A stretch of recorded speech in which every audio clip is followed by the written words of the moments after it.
يا هلا فيكم في قناة سوالف الجن. إذا هالقصص تعجبك وتحب تسمعها بصوت هادي، لا تنسى تشترك وفعل الجرس عشان توصلك السوالف أول بأول، وخلنا تعليق ولو بكلمة بسيطة. دعمك يفرق بانتشار المحتوى. والحين خلونا نبدأ. يقولون الربع الخالي سجن ما له قضبان، بس اللي ما يقولونه إن فيه حراس لهالسجن. أنا شفت أبو فانوس وهو يرقص على جنازة عقلي بنص الخلا. إذا تحسب أن الضياع هو أسوأ شيء ممكن يصير لك هناك، فأنت ما عرفت وش يعني أن النور يصير هو عدوك الأول. اسمع هالقصة لأنها صارت لي صدق. الحكاية بدت قبل 5 سنين، تحديداً في شهر نوفمبر. كنت أشتغل سواق تريلا حر، أنقل معدات بين شرورة والبطيحة. الربع الخالي بالنسبة لي كان بيتي الثاني.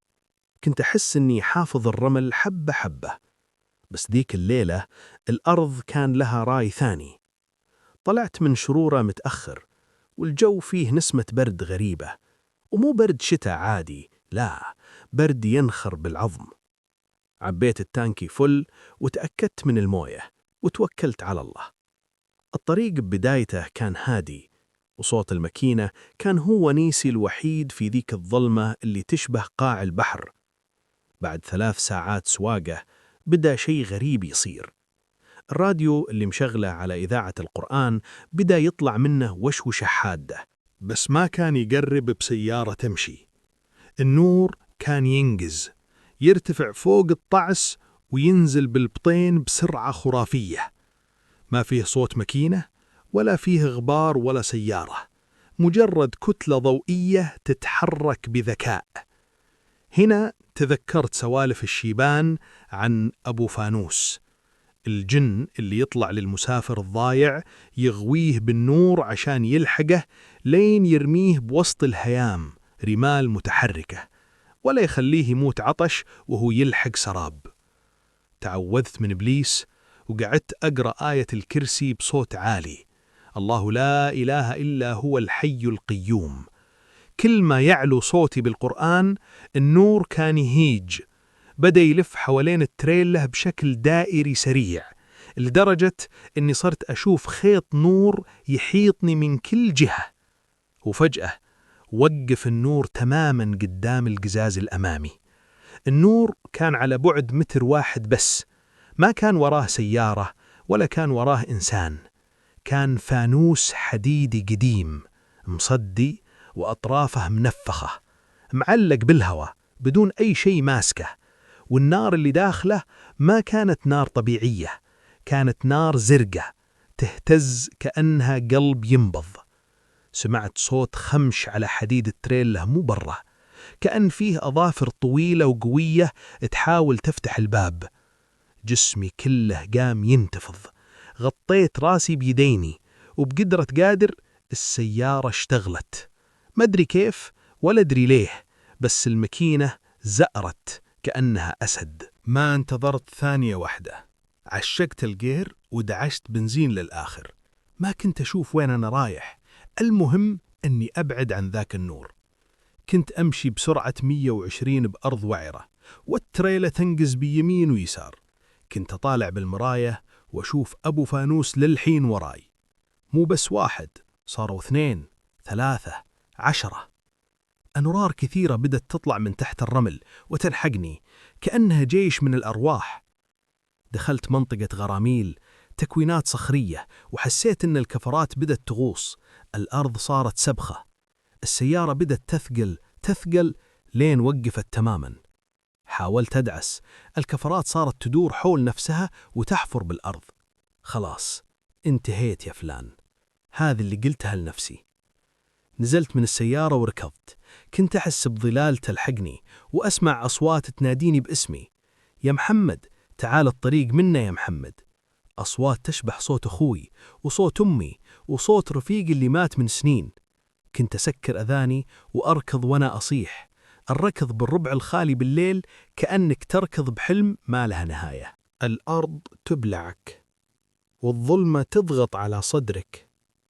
بعد ما تركت التريلا وراي بدأت أحس إن أبو فانوس ما كان يطاردني، كان يسوقني لجهة معينة هو يبيها.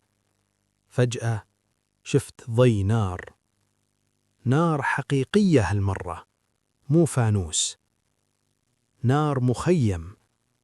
وشفت خيمة شعر منصوبة ببطن وادي.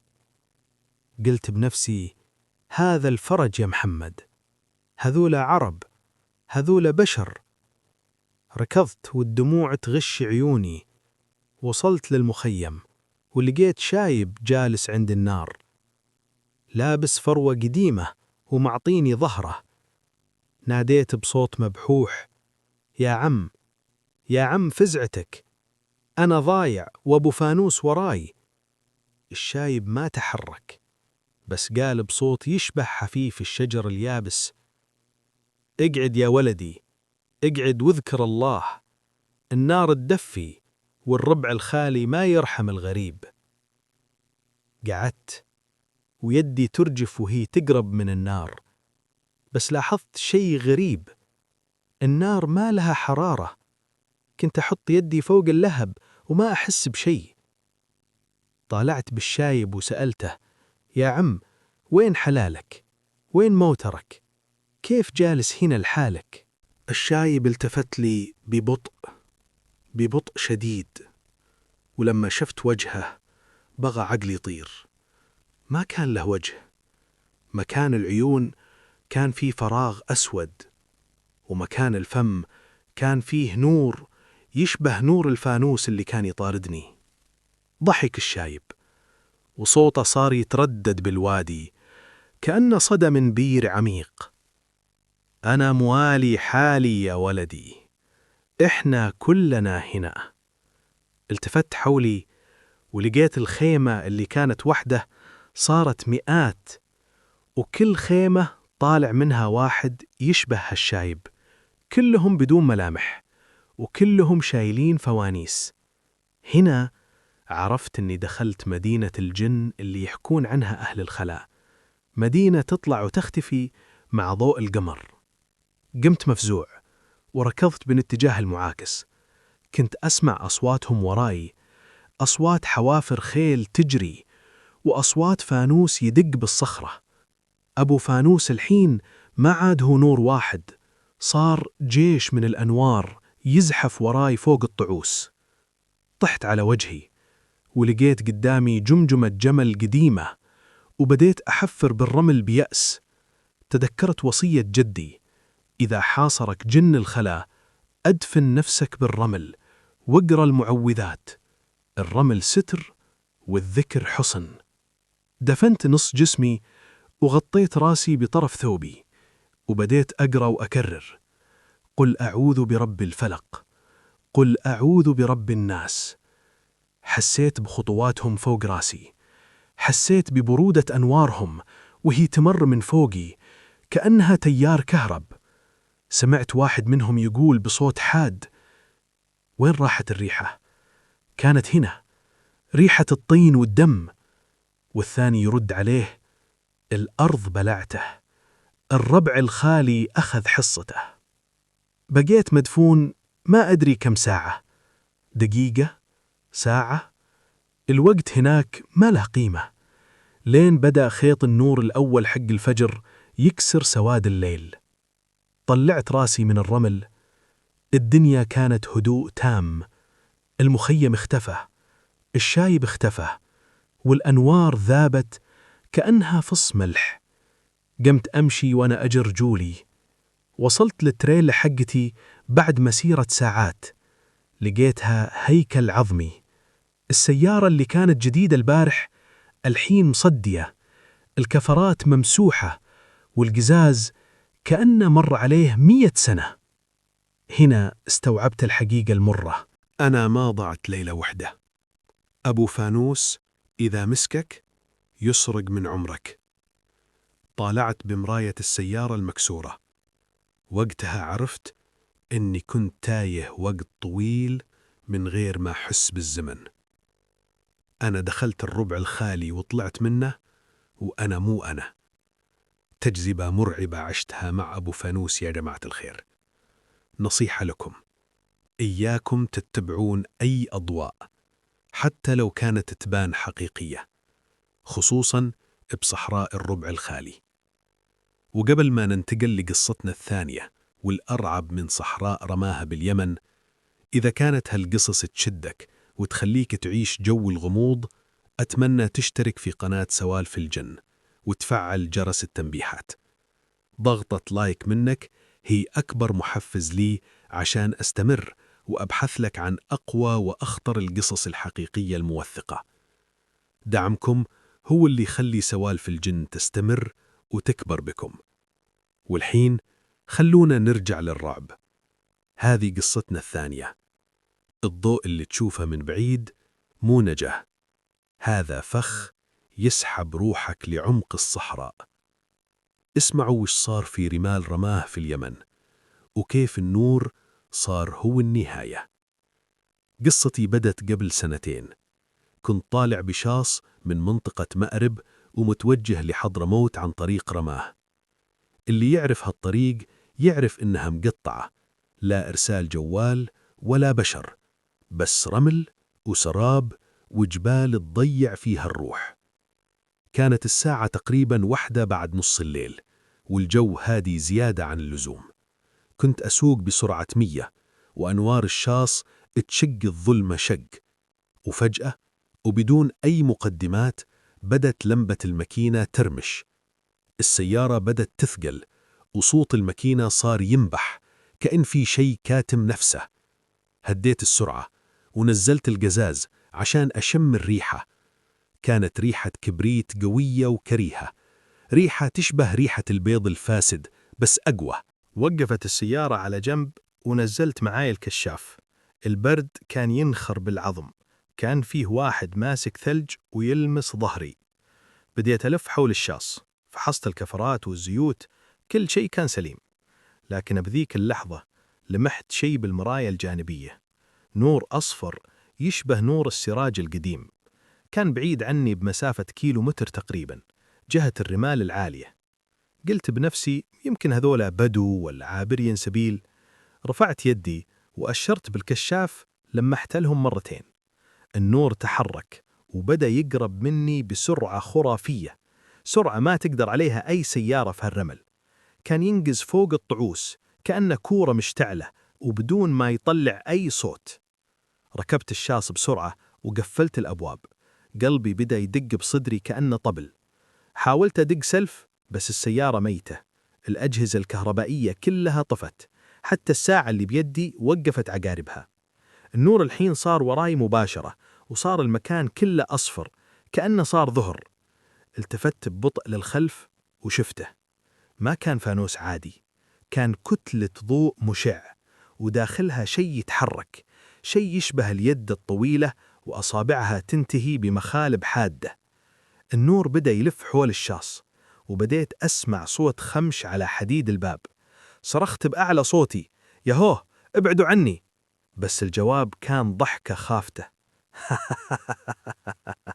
صوتها طالع من داخل راسي مو من برا، ضحكة تشبه صوت تكسر العظام. النور وقف عند القزاز الأمامي، وبديت أشوف وجهي يتشكل داخل النور. وجه ما له ملامح، بس فتحتين سود مكان العيون، يقطر منها سائل أسود يشبه الزيت. جسمي تجمد، صرت ما أقدر أحرك حتى أصبعي. النور بدأ يسحب الهواء من داخل الكابينة. حسيت بضيق نفس وكأن فيه واحد جالس على صدري. وفجأة الشاص اشتغل حاله وعشق الجير واندفع لعمق الرمل باتجاه المنحدرات الخطيرة. وأنا جالس مكاني مو قادر حتى ألمس المقود. السيارة كانت تمشي في أماكن مستحيل سيارة تمر منها. كنا نطلع طعوس عمودية وننزل بحفر غويصة، وأبو فانوس كان يطير قدامي يهديني للطريق للمجهول. بعد مسيرة ساعات وصلنا المكان فيه أحجار ضخمة مرتبة بشكل دائري، وبنصها نار كبيرة مشتعلة بس بلون أزرق. شفت ناس جالسين حول النار لابسين لبس قديم جدا كأنه من عصر مجهول. لما قربت السيارة كلهم قاموا ولفوا وجيههم يمي. كلهم يشبهون أبو فانوس، وجيههم ممسوحة وأيديهم طويلة. واحد منهم قرب من باب السواق وفتح الباب بقوة خرافية كأنه يفتح علبة تونة. مسكني من ثوبي وسحبني لبرا. لمسته كانت حارة تحرق الجلد. رموني عند النار الزرقاء وبدوا يدورون حولي وهم يطلعون أصوات تشبه الفحيح. كنت أبكي بدون صوت وحاولت أزحف بعيد، بس الأرض كانت تذوب تحت رجليني كأنها غرق. سمعت كبيرهم يقول بصوت يشبه صوت الرعد: هذا ضيف الليلة، خذوا اللي تبونه. بدوا يلمسون وجهي وشعري، وكل ما لمسني واحد أحس بقطعة من روحي تروح. وفجأة سمعت صوت ديك يأذن من بعيد، مع أننا بنص الصحراء وما في أي قرية قريبة. بمجرد ما طلع ذاك الصوت النار الزرقاء انطفت والناس ذابوا في الرمل كأنهم دخان. لقيت نفسي طايح بنص الرمل والشاص مغرز جنبي، والدنيا بدت تنور بخيوط الفجر الأولى. لما لقوني أصحاب القوافل بعد يومين لقوني فاقد الذاكرة تماما، وجسمي مليان حروق دائرية صغيرة ما لها أي تفسير طبي. وهنا يا جماعة الخير تنتهي سالفتي، أو يمكن تبدأ من جديد. الدنيا أشرقت بخيوط الفجر، لكن داخلي كان ليل ما طلع له نهار. أصحاب القوافل يقولون إنهم لقوني أهيم بين الطعوس، عيناي مفتوحة لكن روحي مو معي. يقولون إني كنت أتمتم بكلمات ما تنفهم وأشير بيدي الفراغ قدامي كأني أشوف شيء هم ما يشوفونه. فاقد الذاكرة؟ يمكن، لكن في أشياء ما تنمسح. الحروق الدائرية اللي بجسمي للحين آثارها موجودة، كل دائرة كأنها ختم، تذكير إن اللي صار ما كان حلم. والأغرب من كذا إني إلى اليوم إذا أغمضت عيوني بالليل أشوف ذاك النور، مو بعيد، مو فوق طعس، لكن قريب، قريب مرة، كأنه ينتظرني أرجع لنفس المكان، أو يمكن ينتظرني أني أضيع مرة ثانية. لهذا أقول لكم إذا شفتوا نور بالصحراء لا تفرحون فيه بسرعة، مو كل ضوء هداية، بعض الأنوار فخ. وهذه كانت سالفتي مع أبو فانوس، واللي ما يصدق يسأل الربع الخالي. وهنا يا جماعة الخير تنتهي سالفتي، أو يمكن تبدأ من جديد. الدنيا أشرقت بخيوط الفجر، لكن داخلي كان ليل ما طلع له نهار. أصحاب القوافل يقولون إنهم لقوني أهيم بين الطعوس، عيناي مفتوحة لكن روحي مو معاي. يقولون إني كنت أتمتم بكلمات ما تنفهم وأشر بيدي الفراغ قدامي كأني أشوف شيء هم ما يشوفونه. فاقد الذاكرة؟ يمكن، لكن في أشياء ما تنمسح. الحروق الدائرية اللي بجسمي للحين آثانها موجودة، كل دائرة كأنها ختم، تذكير إن اللي صار ما كان حلم. والأغرب من كذا إني إلى اليوم إذا غمضت عيوني بالليل أشوف ذاك النور، مو بعيد، مو فوق طعس، لكن قريب، قريب مرة، كأنه ينتظرني أرجع لنفس المكان، أو يمكن ينتظر إني أضيع مرة ثانية. لهذا أقول لكم إذا شفتوا نور بالصحراء لا تفرحون فيه بسرعة، مو كل ضوء هداية، بعض الأنوار فخ. وهذه كانت سالفتي مع أبو فانوس، واللي ما يصدق يسأل الربع الخالي.